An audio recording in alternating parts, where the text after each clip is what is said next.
My phone buzzes against the metal nurse's station counter, the fraud alert notification cutting through the steady beep of monitors in the ICU.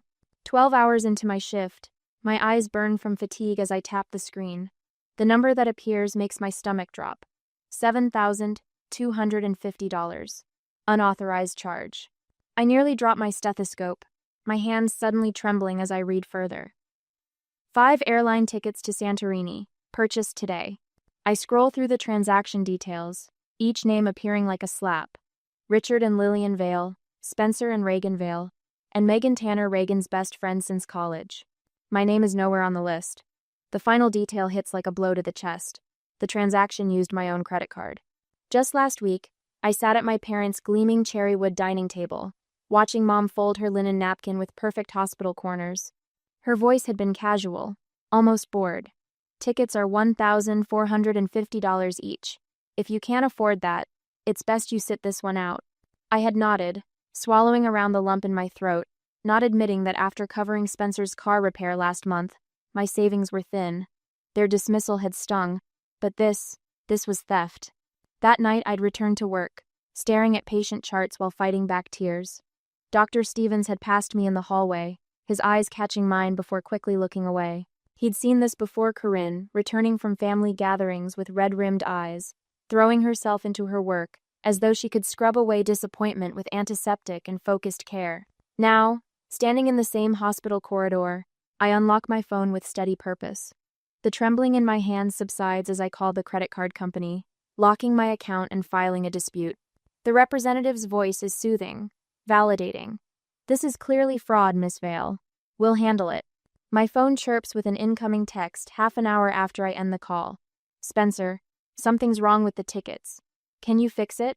I stand straighter, shoulders back, as I type. Like you said, I stayed behind. The hospital corridor suddenly feels different, brighter somehow. I change every password I have, from banking apps to email accounts. My Amazon account, where they'd clearly stored my credit card information. My Apple ID. Everything. A weight lifts from my chest as I tuck my phone away and return to my patients.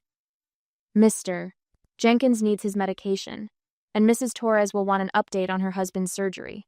Their needs are clear, honest, unlike my family's Torres. Within an hour, my phone vibrates continuously in my pocket. Missed calls from Mom, Dad, Spencer, Reagan. Voicemails stack up alongside increasingly frantic texts. "What's wrong with you?" "Dad's furious. They're going to miss their flight." I silence my phone, sliding it into my locker during my brief lunch break. My hands no longer shake. Instead, a strange calm settles over me as I realize what's at stake. I'll be the difficult daughter now, the one who ruined the family trip, the ungrateful nurse who doesn't understand what family means. For the first time, I see it clearly. I've never been their daughter or sister. I've been their financial safety net. The responsible one they call when bills come due or emergencies arise. The one who gives and gives while they take and take. Standing before my locker, I press my palm against the cool metal. "Not anymore," I whisper, the words a promise to myself. By the time my shift ends, there are 17 missed calls, 9 voicemails, and 32 text messages. I delete them all without listening or reading, the weight of obligation falling away with each tap of my finger. Tomorrow, they'll try again. They'll escalate. They'll manipulate. But tonight, for the first time in years, I drive home without their voices in my head telling me what I owe them. My apartment feels hollow tonight, the silence broken only by the hum of my refrigerator and the occasional car passing outside. 3 days have passed since I locked my credit card and changed all my passwords. I've been screening calls, deleting voicemails, and working extra shifts to avoid thinking about what comes next. The call from my bank changes everything. "Miss Vale, we've completed our preliminary investigation," says Marcus, the fraud specialist I've been working with. His voice carries a note of concern that makes my stomach tighten. "There's something you should know about the Santorini charges." I sit heavily on my couch, one hand clutching my phone, the other pressed against my chest. "What did you find?" "The authorized user account that made those purchases, it belongs to Spencer Vale." My breathing exercises fail me as my heart races against my ribs. That's impossible. I removed Spencer as an authorized user 2 years ago when he got married. According to our records, the account was reactivated 4 months ago through our online portal using your login credentials. The room tilts slightly. Not an impulse theft. Not a desperate moment. 4 months of planning, of deliberate deception. From my own brother. There's more. Marcus continues, his voice gentle now. We found a pattern of smaller purchases dating back to when the account was reactivated. Electronics stores, restaurants, sporting goods. I press my eyes shut as memories flash through my mind like a sickening slideshow. The lease I co-signed for Spencer's first apartment, the emergency loan when Reagan's car broke down, the expensive birthday gifts I couldn't afford but bought anyway because that's what family does. 12 years of financial support, culminating in theft. The total unauthorized charges, including the airline tickets, come to $9,540. My breathing steadies as something hardens inside me. Thank you, Marcus. I want to pursue this to the fullest extent. We'll continue our investigation, Miss Vale. In the meantime. My phone beeps with an incoming call. Mom. Again. I need to go. I tell Marcus. Please email me your findings. I switch to Mom's call, putting it on speaker as I stand and walk to my living room window. Rain patters against the glass, distorting the streetlights below into watery stars. Corinne, this has gone on long enough. Mom's voice fills my apartment, sharp with impatience. Your father and I have been trying to reach you for days. I've been busy. The rain intensifies, matching my mood. Too busy to respond to your family? Spencer and Reagan are devastated about their trip. Their trip on my credit card. Dad's voice cuts in. Honey, this is all just a misunderstanding. A misunderstanding, I repeat, watching raindrops race down my window. Is that what we're calling fraud now? You're overreacting, Dad says, his tone dismissive. These things happen in families. Theft happens in families? Good to know. Spencer's voice joins the chorus. Sis, I meant to ask you first. Things got hectic with planning, and I just stole $9,000 from me? My voice remains steady, surprising me. It wasn't like that. Reagan's tearful voice pierces through. You're ruining everything for everyone because you're jealous. You always do this, make everything about you when we're trying to be happy. I press my forehead against the cool glass. How long have you known Spencer was using my card, Mom? The silence stretches until Mom clears her throat. Well, he mentioned borrowing it for some small things. We assumed you were aware. You assumed. The rain blurs the world outside, matching my vision. Is this how you repay everything we've done for you? Mom's voice hardens. After all the sacrifices we made? Your father's retirement party is next month. How will this look? I turn away from the window. Like theft has consequences? Don't be dramatic, Dad interjects. Remember who co-signed your nursing school loans. This family has always supported you. The threat isn't subtle. I sit at my kitchen table, calculating exactly what financial independence will cost. Refinancing my loans, possibly changing jobs, if Dad makes calls to his hospital board friends, finding a new apartment my family doesn't have keys to. You need help, Corinne, Spencer says, his voice dripping with concern that doesn't reach his words. I'm worried about you. Everyone at the hospital knows how hard you've been working. If they heard about this mental breakdown, don't threaten me, Spencer. My voice comes out low and dangerous, startling even myself. My phone chirps with an email notification. From Marcus. Subject line, fraud investigation, confirmation. I need to go. I say, cutting off whatever new manipulation was coming. The bank's fraud department just confirmed my dispute is valid. They're launching a full investigation. I end the call before they can respond, opening the email instead. Official letterhead, case number, confirmation that all charges will be reversed pending investigation. As I set my phone down that night, I wonder if I should simply distance myself from my family or formally document every penny they've taken. Cutting ties might bring immediate peace, but creating a record might force accountability. What would you do when those who should protect you become the ones you need protection from? 2 days later, the supervisor's office feels smaller than usual as she slides a printed email across her desk. The fluorescent lights cast shadows under her eyes, making her concern look more like suspicion. Your mother called yesterday. Director Palmer taps the paper with her French-tipped nail. She's worried about your mental health. The words land like a slap. I keep my face neutral, though my pulse quickens. My mental health is fine. She mentioned erratic behavior, mood swings. Director Palmer studies me with the same careful assessment she uses for unstable patients. Said you've been working too many shifts. I work exactly the hours I'm scheduled. My voice remains steady, despite the heat rising up my neck. Plus the occasional voluntary overtime. She suggested you might be having a breakdown from overwork. Of course she did. I picture Mom on the phone, voice honeyed with concern, while systematically undermining my credibility at the one place I feel competent and valued. My performance reviews are excellent, I say. My patient care is uncompromised. Director Palmer nods slowly. That's why I found the call. Concerning? I leave her office with my evaluation signed exceeds expectations in every category, but my hands tremble with rage as I turn my phone back on. 3 missed calls from Aunt Judith, 1 from my cousin Melissa. A text from Dad's golf buddy asking if everything's okay. Spencer's social media updates flash on my screen. Some family ties are more like chains. Toxic people never admit when they're the problem. Reagan's tearful selfie beneath it has 17 sympathetic comments. They're building a fortress of manufactured concern around me, and it's working. Back home, I check my accounts, a habit that now sends my heart racing. The emergency fund I've maintained since nursing school has dwindled by almost $4,000. Connected accounts. Automatic transfers I never authorized. I sink onto my bed, breathing exercises failing to slow my galloping pulse. For 3 years, I've covered Spencer's car insurance, just until he gets that promotion. Last Christmas, I paid for Mom's knee surgery copay when Dad was temporarily short, Reagan's graduate school application fees.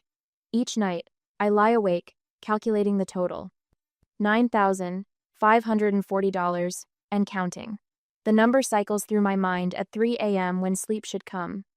At 4 a.m., I finally drift off, only to jolt awake an hour later, wondering what else they've taken that I haven't discovered yet. I start keeping meticulous records. Every check I've written, every Venmo transfer with a cheerful emoji that masked my growing resentment, every credit card charge that wasn't mine. Just gathering documentation for my accountant, I tell the bank representative who helps me access 2 years of transaction history later that morning. His eyes hold a flash of recognition he's seen this before. My phone continues to buzz with concerned relatives. Each night, I record audio notes in a password-protected app. The 12th of April. Spencer claimed his checking account was frozen due to suspected fraud. Borrowed $600 for rent. Still hasn't repaid despite 3 promotions since then. May 29th. Mom suggested I was being obsessive about money when I mentioned Spencer's unpaid loans. The 8th of July. Dad claimed he never heard about Spencer using my credit card until now, despite being at the airport with him when the charges were declined. The recording keeps my thoughts ordered, when their voices threaten to drown out my own certainty. Wednesday morning next week, I arrive for my shift, to find a coffee cup on the nurse's station counter with my name written on it. Doctor. Stevens nods from across the corridor, his silver hair catching the light. Under the cup is a folded note. Whatever you're going through, you're handling it with grace. Some family trees need pruning to stay healthy. The small kindness nearly breaks me. I tuck the note into my pocket and carry its weight like armor through my shift. That evening, a knock at my apartment door makes my stomach clench. Through the peephole, I see Dad's weathered face, the familiar creases around his eyes deeper than usual. Your mother sent me to reason with you, he says as soon as I open the door, not bothering with hello. This whole thing is getting out of hand. I step back, allowing him in but maintaining distance. It got out of hand when you watched Spencer steal from me and said nothing. Dad sighs heavily, setting his keys on my counter with the presumption of someone who expects to stay a while. Look, I know Spencer made a mistake. A mistake is accidental. He deliberately used my card for months. He's offering to pay back half, Dad says, like he's presenting a generous settlement.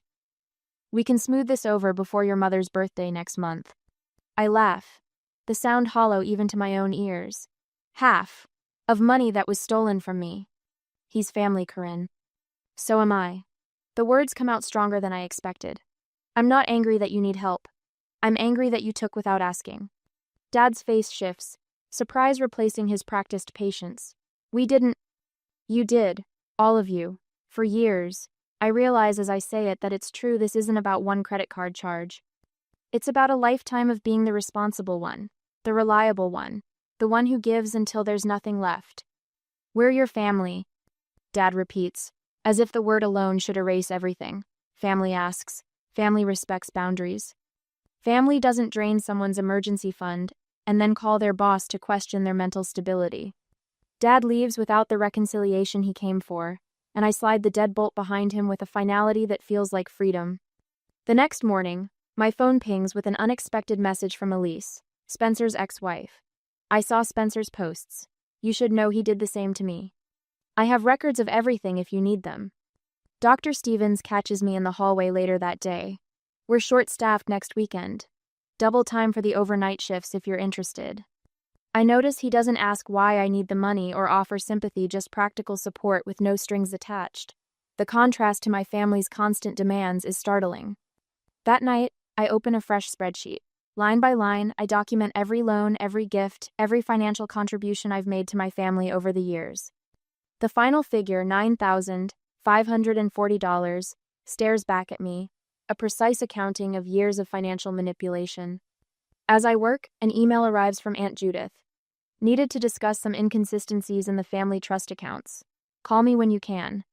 My finger hovers over the share button on my spreadsheet, the family group chat one click away. For the first time in years, I feel not just anger, but power, the clean, clarifying power of truth backed by evidence. The invoice is ready to send. The sun streams through my kitchen window as I finalize the invoice. I'm using accounting software from the hospital's financial literacy workshop designed for billing insurance companies, not family members. Each entry appears in crisp, professional formatting. Dates, descriptions, amounts, all categorized with clinical precision. My fingers hover over the keyboard, steady now, unlike when I discovered the credit card theft. As of the 1st of June, I will no longer be contributing financially to the family. Repayment is expected within 45 business days. I type the words and attach the PDF. $9,540. Every cent accounted for, every loan documented. I hit send before I can second-guess myself, watching the email whoosh away to 5 recipients. Mom, Dad, Spencer, Reagan, and Aunt Martha, who manages the family trust. My phone rings within minutes. I ignore it, focusing instead on forwarding Elise's evidence to Aunt Martha in a separate email. Spencer's ex-wife had messaged me last night with bank statements showing a pattern of financial manipulation dating back years. I should have shown you these when we were still married. She wrote, I was afraid no one would believe me. Aunt Martha's response arrives while I'm packing an overnight bag. I've noticed financial irregularities in Spencer's trust withdrawals. This explains quite a bit. Can we speak when you return? A weight lifts from my shoulders as I book a weekend getaway to Asheville, a small bed and breakfast nestled in the Blue Ridge Mountains. 3 hours away, just far enough to be unreachable. I power down my phone before pulling out of my apartment complex, savoring the silence. The family chaos erupts while I'm gone. Dr. Stevens gives me the highlights when I return to work Monday morning, his salt and pepper eyebrows raised over reading glasses. Your brother has been busy, he says, sliding a coffee across the nurse's station. He's telling everyone you doctored those financial records to make him look bad. I take a sip, unsurprised. Let me guess, it backfired? Spectacularly. That ex-wife of his, Elise? She posted additional evidence to the family group chat. Bank statements, text messages, the works. Your cousin Caroline called me looking for you. Said she always wondered where your brother's money came from. I shake my head, remembering Mom's frantic voicemails. 8 of them waited when I turned my phone back on, each more desperate than the last. She'd apparently launched an emotional campaign, calling relatives to rally support against my cruel treatment of Spencer. The result? 5 separate family members contacted me privately expressing support. Uncle David's text was particularly satisfying. About time someone called them out. Your grandfather would be proud. That's not even the best part, Dr. Stevens continues, lowering his voice. The bank called Spencer for an interview about potential fraud patterns. I should feel victorious. Instead, a hollow ache spreads beneath my ribs as I realize how thoroughly my family's financial house of cards is collapsing. Later that evening, as I pack for another weekend away, this time to a lakeside cabin with actual fishing, I wonder if seeking full repayment is enough, or if I need to permanently distance myself from people who saw me as a resource rather than a daughter and sister. Would you sever ties completely, or maintain limited contact? The next week brings unexpected allies. Elise sends additional bank statements, highlighting dates when Spencer withdrew money immediately before I loaned him similar amounts. The pattern is unmistakable once laid bare.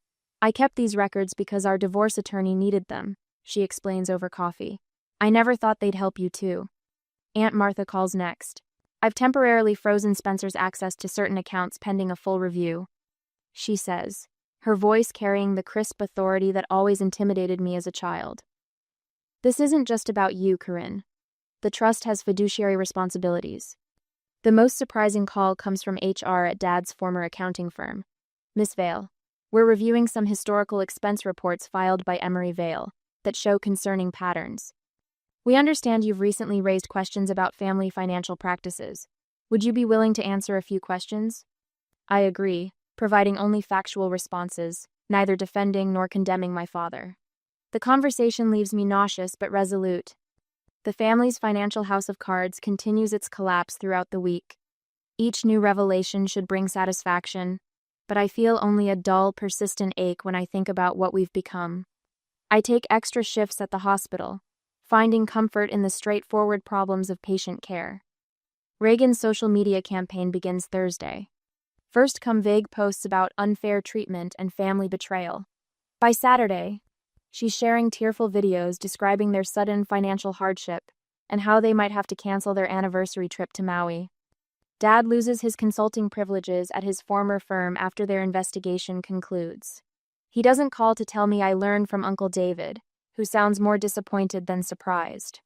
The most unexpected development arrives in a series of text messages from extended family members. Cousin Caroline, I had no idea what was happening.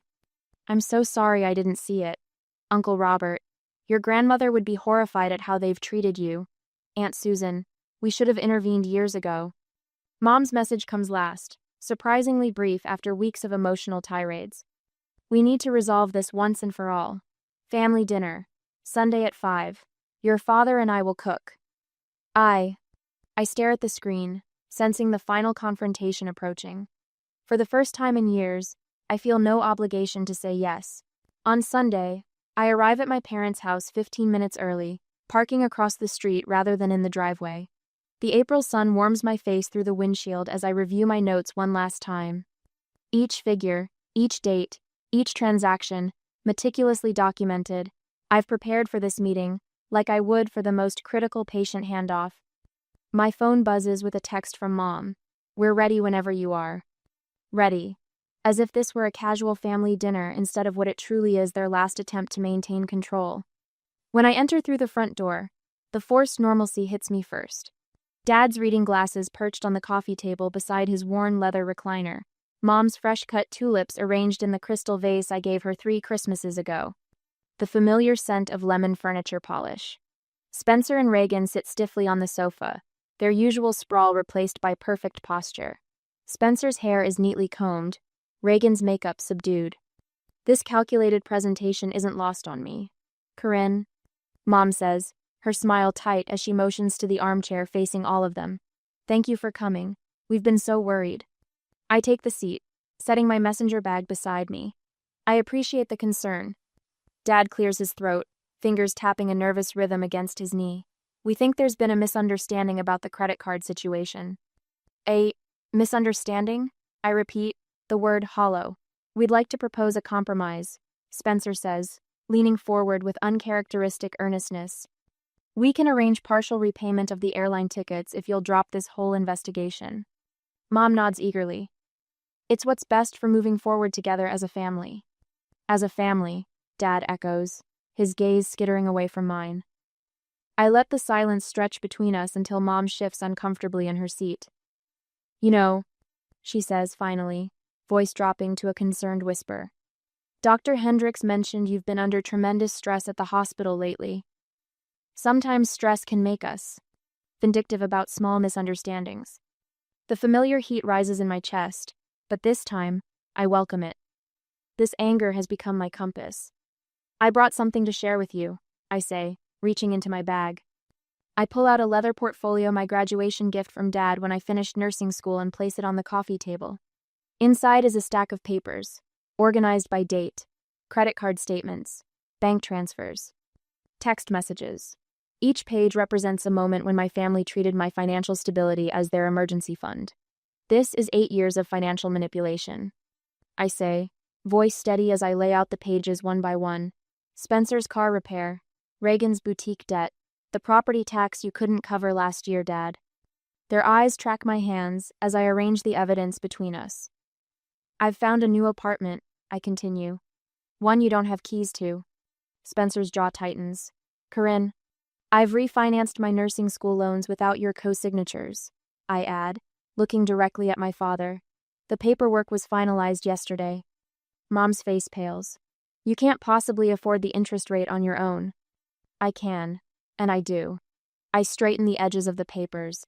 I don't need to prove myself to people who see my success as their safety net. Dad's shoulders slump. We never meant. This isn't about money. I interrupt, surprising myself with my calm. It's about respect. It's about boundaries. You've taught me that I'm only valuable to this family when I'm useful. Dad looks up, something shifting in his expression. We've taken advantage of your reliability, he admits quietly.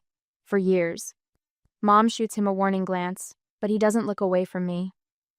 I stand, walk to the entryway table, and retrieve my set of house keys from my pocket. The metal feels cold against my palm as I place them on the polished wood with a soft click. What are you doing? Mom demands, rising to her feet. Setting boundaries. After everything we've done for you, she says, voice trembling. The dance lessons, the college application fees, That's the problem, I cut in. You think basic parental support was a loan I need to repay forever. The silence that follows feels electric. Spencer stares at the floor, then looks up with reddened eyes. I used your card without permission. He confesses, voice cracking. Not just for the tickets. For months. I knew your Amazon password. I set up autofill for your card information. Reagan's composure finally breaks. I knew about it, she whispers. We both did.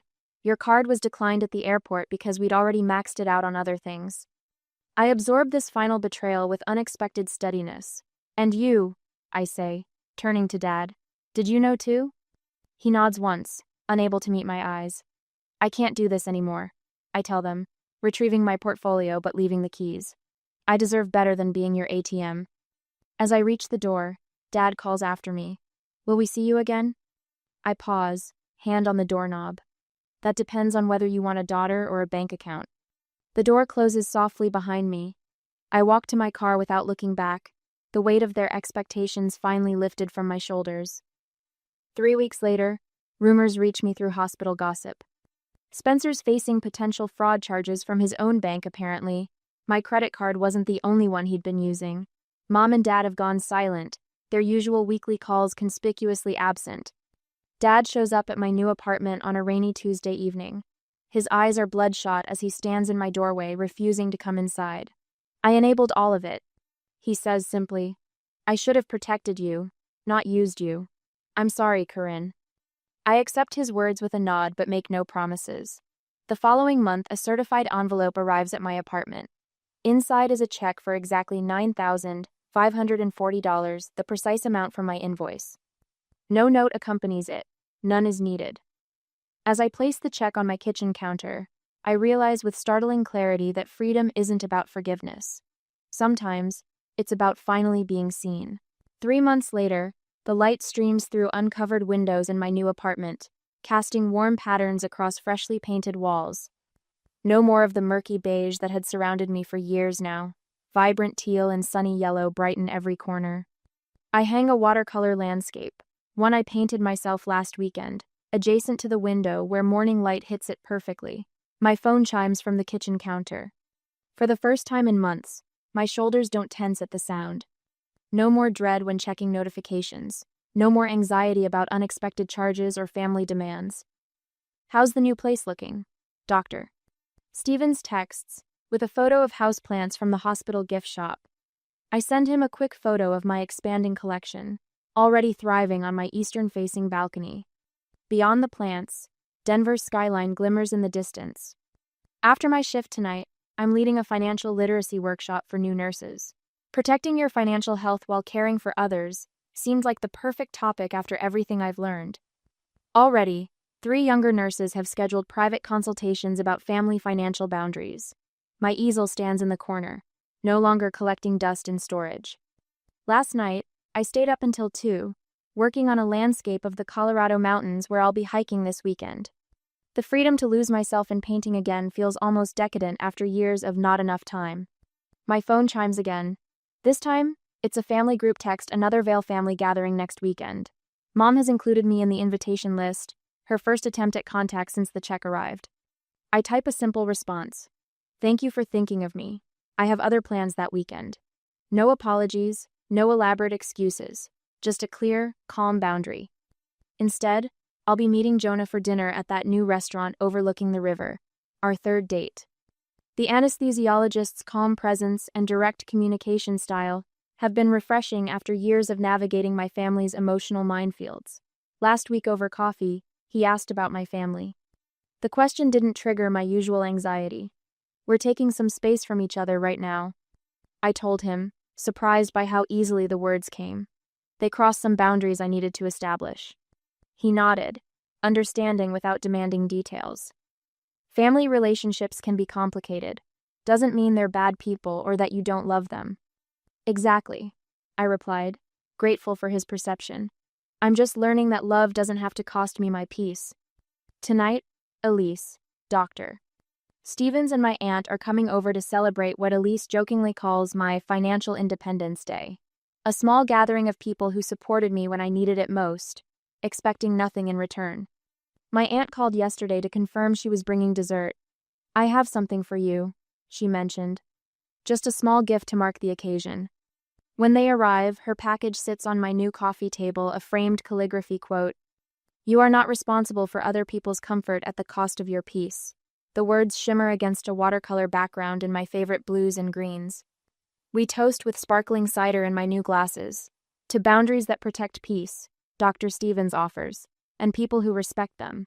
2. The next morning, I drive to Denver Memorial Hospital's foundation office. The woman behind the desk looks surprised when I hand her a check for exactly $9,540. I'd like this to establish a scholarship for nursing students who are supporting family members. I explain. Sometimes the caregivers need care too. Walking back to my car, I feel lighter than I have in years. On my dashboard sits my confirmation for the Advanced Cardiac Certification program I've applied for, alongside a brochure for the Telluride weekend Jonah suggested for next month. Back home, I pause before the shadow box hanging in my living room, the cashed check from my family mounted beside my old house keys. Not a trophy of victory, but a reminder of growth. Standing on my balcony, I water my new plants as morning light spills across the city. As I watch the sunrise from my own space, I wonder if forgiveness is always necessary for healing, or if sometimes the best closure is simply moving forward without looking back. What would you choose?